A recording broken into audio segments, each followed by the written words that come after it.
Boa tarde. E cá estamos nós, outra vez, para mais um vídeo. Eu quero-vos dizer que agora passam a ser somente 2 vídeos por semana e não 3. Assim dá mais tempo para que vocês vejam, para que vocês pensem naquilo que nós dizemos e realmente reflitam se vos diz alguma coisa ou não, se pensam que é ou não verdade. Este vídeo de hoje vai chamar-se A Magia em Si. Então, vamos começar, claro. Durante muitos séculos,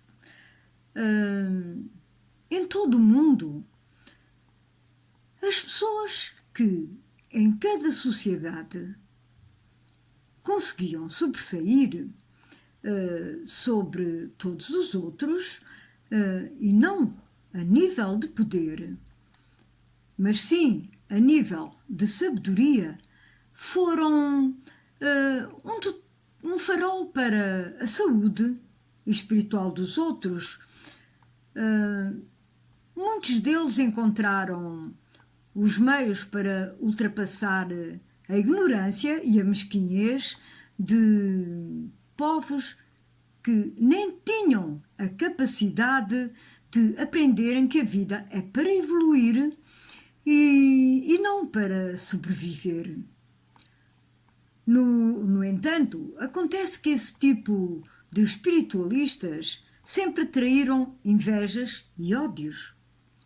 Principalmente ódios, pois não é impunemente que a generalidade das pessoas aceitam que outros, através dos seus feitos, mostrem que eles estão despreparados. E muitos não vão aceitar isso. Mas o que é certo é que quem vai aprendendo vai separando-se no saber.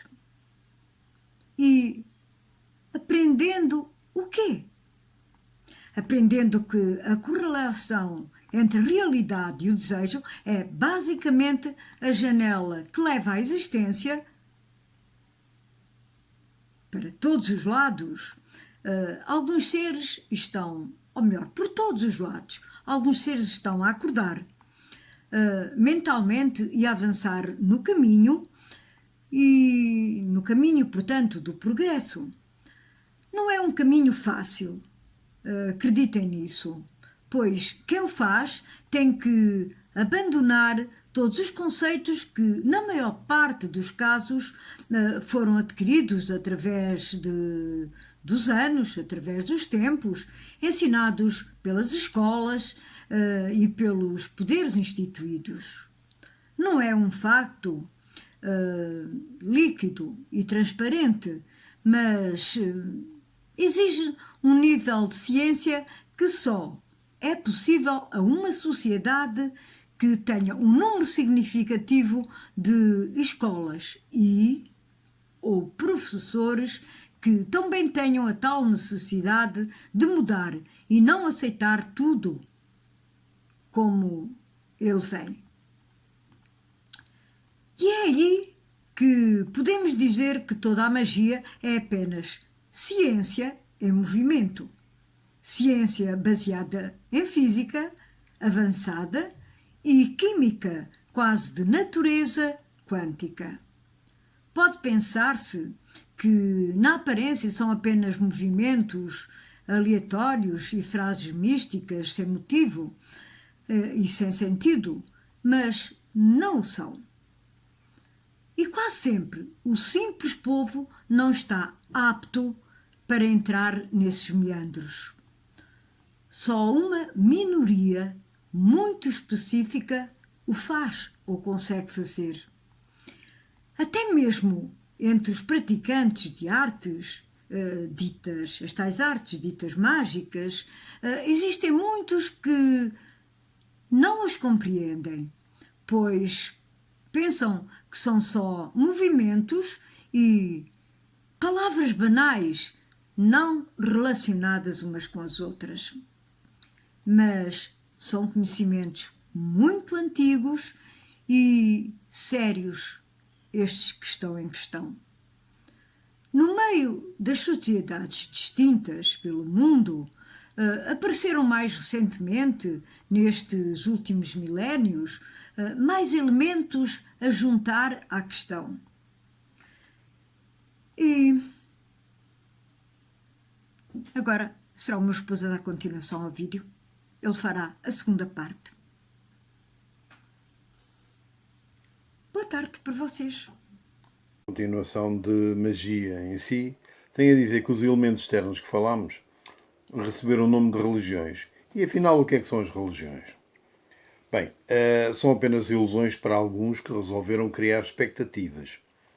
Para os povos, que levaria à possibilidade de uma aleatória convivência com uma ou mais ditas divindades, que possibilitaria aos seguidores de usufruir de um pseudo-paraíso, em que todos estariam sem nada a fazer, a não ser apreciar a companhia desse tal ser absoluto e seus cúmplices.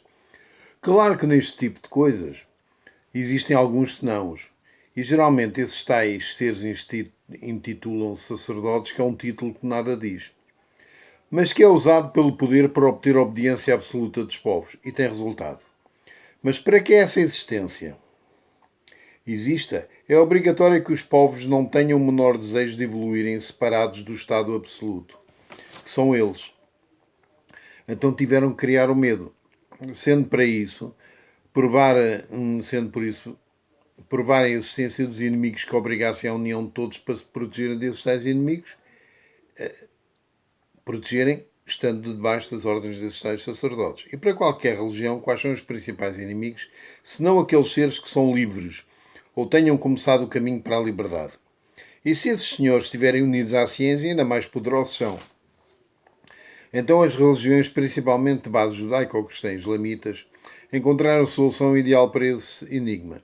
Foi tornar esses seres livres e seus ensinamentos como heréticos, e como tal necessários de destruição tanto física como de conhecimentos. E durante milhares de anos o extermínio dos opositores foi utilizado ano após ano. E mataram milhões, usando como desculpa o facto de serem chamados de ímpios, magos, bruxos e bruxas. Enfim, a ciência e a liberdade eram o verdadeiro inimigo das religiões. E são. Só que a ignorância religiosa foi perdendo a importância e então as pessoas começaram a libertar-se de todas as correntes que as impediam de seguir em frente. Agora, independentemente do rótulo que nos ponham, se nos quiserem chamar de bruxos, bruxas, magos, seja lá o que for, façam-no, mas aquilo que nós seguimos é a ciência. Assim é e assim será. Para todos vocês, um abraço, protejam-se e mais uma vez, Lucifer out.